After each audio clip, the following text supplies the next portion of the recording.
আমি দেখে ফেললাম।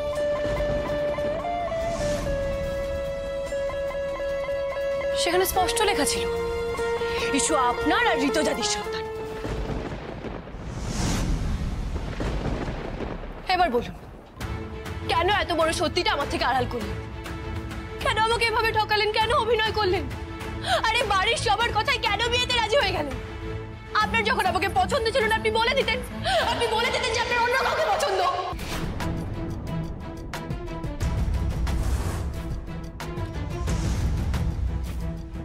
আমি হাসি মুখেই বাড়ি ছেড়ে চলে যেতাম।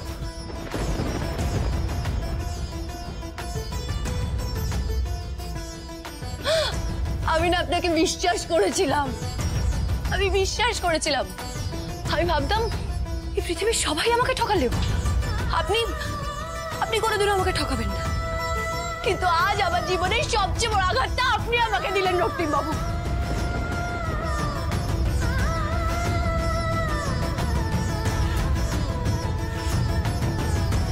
আমাকে ভেঙে টুকরো টুকরো করে দিলেন। ডালি, আমি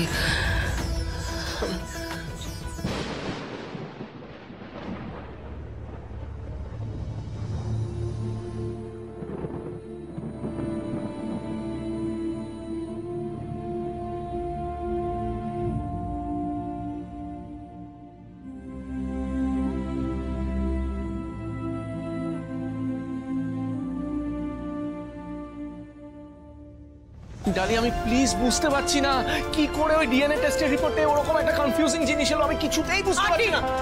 আমি মিথ্যা কথা বলছি না, আমি তোমাকে আগেও বলেছি এখন ডিএনএ টেস্টের রিপোর্টে সবটা প্রমাণ হয়ে গেছে আন্টি, যে ইস্যু তোমারই সন্তান।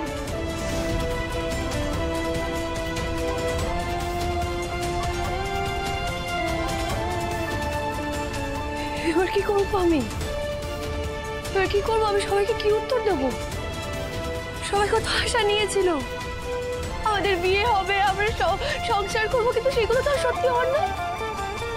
আমি ভালো মা বিমনির মা, আমার মাকে কি উত্তর দেবো বলুন? আমার মাকে কি উত্তর দেবো আমি? হে ভগবান, সবটা শেষ হয়ে গেল, আমার সব শেষ হয়ে গেল।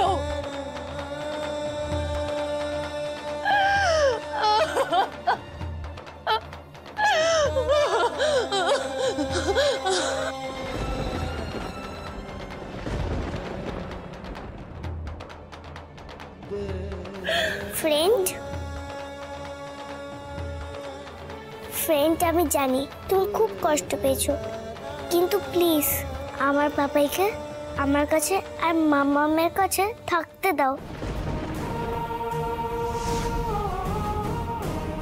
তুমি আর আমাদেরকে আলাদা করে দিও না ফ্রেন্ড।